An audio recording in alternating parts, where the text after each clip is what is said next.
But I want to just say something. It's very important to know what is God after in breaking me. And if you can remember 5 most important words, God in His breaking process is after my death to self.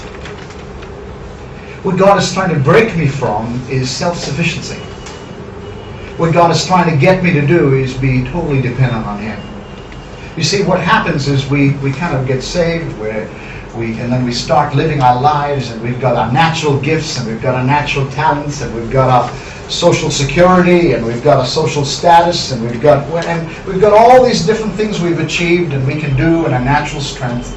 And many times we don't even think we need God in it. We just so we can just go on automatic. And we actually are living in the natural. We're not dependent on God. And so we just kind of like live until a situation comes, and then we really reveal what is inside of us. But what God is really after in breaking us is breaking that life of self-will. He wants to break our self-will. He does not want to crush our spirit. He wants to break our self-will. He wants to break our reliance on ourselves, on our self-dependency on ourselves. And so God begins a process in our lives, and that process is just what He's trying to do is bring death into our lives. Spiritual, the way we talk about death to ourselves. Now I want you to understand this, okay? Listen carefully. I love this passage, 2 Corinthians chapter 4, and follow this with me. Boy, I was just really thinking about this topic a lot. In verse 8, Paul is telling us the process of being broken. And he says here, "For we are afflicted in every way, not crushed, perplexed, but not despairing, persecuted, not forsaken, struck down, but not destroyed, always carrying about in the body the dying of Jesus, so that the life of Jesus may be manifested in us." So death works in us, so life may work in others. What has Paul even thinking about? Where does he get this illustration from? Where does the Holy Spirit get this illustration from?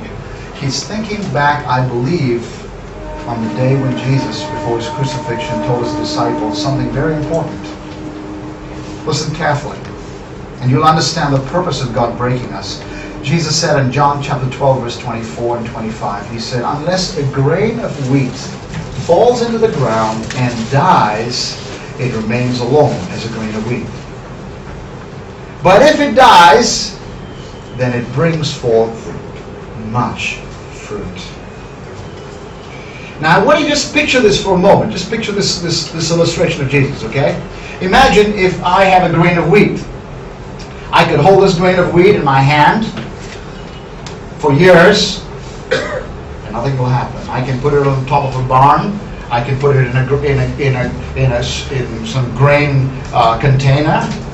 I can put it anywhere else, and nothing will happen to it.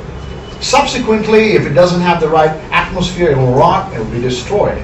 That's what the grain of wheat does. It abides alone. But if I take the grain of wheat and I throw it into the earth, I put it in the earth, and I allow that earth to cover it up, now what I've done is I'm allowing that grain of wheat to be in a position where it will die. Because very soon, when it goes into the ground, God has designed for that chemicals of the ground, the earth, the heat of the sun, the moisture in the ground, to start to do a process on the grain of wheat, just like the circumstances of your life.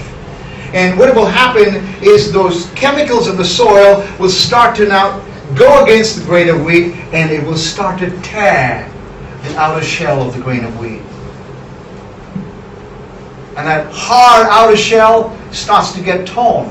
And when that breaking process happens, a little shoot comes out and slowly pushes its way up through the ground. A root goes down. Soon a beautiful plant comes up, the stalk of wheat. And then over a period of time, a head of wheat or a head of corn or whatever it is. And think of the process. Every one of those heads of wheat has the potential, every one of them, every seed has the potential if I plant them over and over and over again to plant millions of acres of wheat. Did you hear what I said? In other words, if I just took the grain of wheat that made the plant, and I took one grain of wheat, I took all those grains of wheat, and I redid the same process, and I buried them in the ground, and I planted them, and I allowed the process of death to happen in them, you know what's going to happen? Another shoot of wheat, another shoot of wheat, another shoot of wheat. I take the grain, I put it back in the ground, another shoot of wheat, another shoot of wheat, another shoot of wheat, until millions of acres of wheat are formed. Jesus was saying that's what our life should be like. In other words, if it just remains alone, if I just keep my life without death, then I don't give it over to God, I don't surrender it over to God, what's going to happen is my life remains alone. It remains without a purpose. It just is a self-lived life, live for myself. It hasn't died, it hasn't served God's purpose. Because until I break my self-will and break my self-reliance, God cannot use me. Death must precede life.